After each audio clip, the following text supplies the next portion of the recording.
Welcome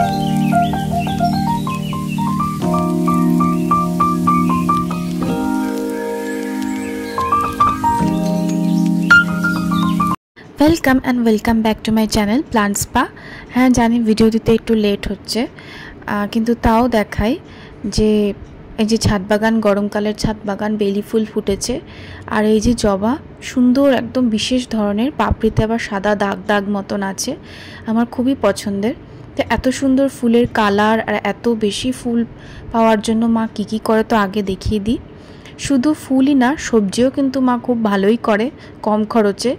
আমরা যে বাজার থেকে সবজি কিনি, যেমন শীতকালে প্রচুর মটরশুঁটি ছিল, সেগুলো খোসাগুলো মা শুকিয়ে রেখেছিল।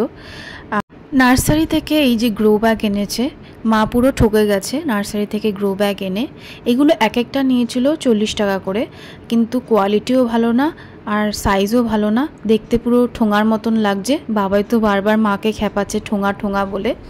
আর এই যে দেখুন, যে সবজির খোসাগুলো জমানো হয়েছিল আর মাটির লেয়ার দিয়ে চাপা দেওয়া হয়েছিল, এবার সেইগুলো আস্তে আস্তে গ্রো ব্যাগে ভরে নিচ্ছে। প্রথমে সবজির খোসা, তারপরে আবার মাটির লেয়ার, আবার সবজির খোসা, আবার মাটির লেয়ার, এরমভাবে এই গ্রো ব্যাগগুলো ভরে নিয়েছে। আর এতে কিন্তু শুধু মাটি না, মাটি বালি দুটোই মেশানো আছে। সবজির খোসা গ্রো ব্যাগের তলায় বেশি করে দিয়ে মাটি ভরে দিলে বেশি মাটির প্রয়োজন হয় না আর গাছও খুব ভালো হয়। এই যে ভেন্ডির বীজ লাগিয়েছিল সেটা দেখুন প্রায় 1 মাস পরে কি তার বেশি হবে আপডেট, এবার ভেন্ডি ধরতেও শুরু করেছে, প্রচুর ফুলও এসছে। গরমকালের সবজি বলতে কিন্তু ভেন্ডি একটা খুব ভালো অপশন। এর আগে আমার চ্যানেলে আপলোড করা আছে আর কি গরমকালের সবজি মা করেছে। আর এই যে টমেটো গাছটা, এটা কিন্তু আমার মা লাগায়নি, কোনো কারণে মাটির সাথে মনে হয় চলে এসছে আর একা একাই গ্রো হয়েছে। আর দেখুন কত টমেটোও ধরেছে। আর কুমড়ো গাছটা লাগিয়েছিল দেখুন, সেটা এখন কুমড়ো প্রায় পেকে গেছে, এবার কাটার উপযোগী হয়ে গেছে। গাছ করা কিন্তু খুব সহজ না, বিশেষ করে এই গরমকালে।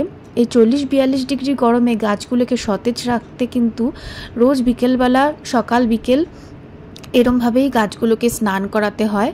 তো মা সেটাই করে নিচ্ছে, না হলে গাছগুলোর দশা খুবই খারাপ হয়ে যাবে। আর দেখুন, ফ্লিপকার্ট থেকে খুব কম প্রাইসে, খুব কম রেঞ্জের মধ্যে এই গ্রো ব্যাগটা মা অর্ডার দিয়েছিল।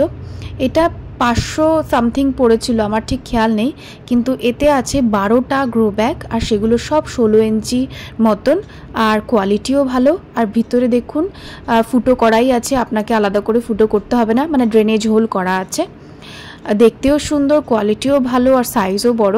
গ্রো ব্যাগ তো এত বড় বড় কিনে নিয়েছে, কিন্তু এত মাটি কোথায় পাবে? এই জন্য দেখুন খাটালে চলে গেছে পাশে আরেকজন প্রতিবেশীর সাথে, এই ঘুঁটে কুড়াচ্ছে দুজনে মিলে, ব্যাগ ভরে দুজনে মিলে ঘুঁটে কুড়াচ্ছে। এদের ঘৃণাও লাগে না, আমি ভাবি আমার দ্বারা গাছপালা হবে না। এরপরে দেখুন এই গ্রো ব্যাগগুলোতে কি সুন্দর ভরে গেছে মাটি, পুরোটা কিন্তু মাটি নেই, ওই সবজির খোসা, কিছুটা মাটির লেয়ার, কিছুটা বালি, কিছুটা ভার্মি কম্পোস্ট আর হচ্ছে ওই গোবর দিয়ে ভরেছে, নালে তো ভরা সম্ভবই না, এত মাটি পাবো কোথায় আজকাল। রিসেন্টলি নার্সারি থেকে ভুট্টা গাছের বীজ বসিয়েছিল, সেগুলো চারাও গজিয়ে গেছে ওই গ্রো ব্যাগে, অবশ্যই দেখতেই পারলেন। দেখা যাক হয় কিনা, এটা প্রথমবার মা ট্রাই করবে। আর এই যে দেখুন ভ্যারিগেটেড বুগেনভিলা, এই একটা গাছে 2 রকম কালারের ফুল ফোটে, একদিকে সাদা একদিকে পিঙ্ক, আবার কোনোটা আবার রানী আর সাদা একসাথেই ফুটছে। আর এটা আরেকটা হচ্ছে গরমকালের ফুল, এটার নামটা ঠিক আমার মনে নেই, মা বলেছিল ঠিকই কিন্তু আমার মনে নেই। খুব সুন্দর ফুটে আছে দেখুন, এটাকেও বিকেলবেলা সুন্দর করে স্নান করাচ্ছে। গাছটা যেন মাকে থ্যাংক ইউ বলছে এই গরমে স্নান করানোর জন্য। আর থোকা থোকা এত ফুল ফুটেছে আর খুব সুন্দর লাগছে। এটাও কিন্তু খুব কম যত্নেই তৈরি হয়েছে।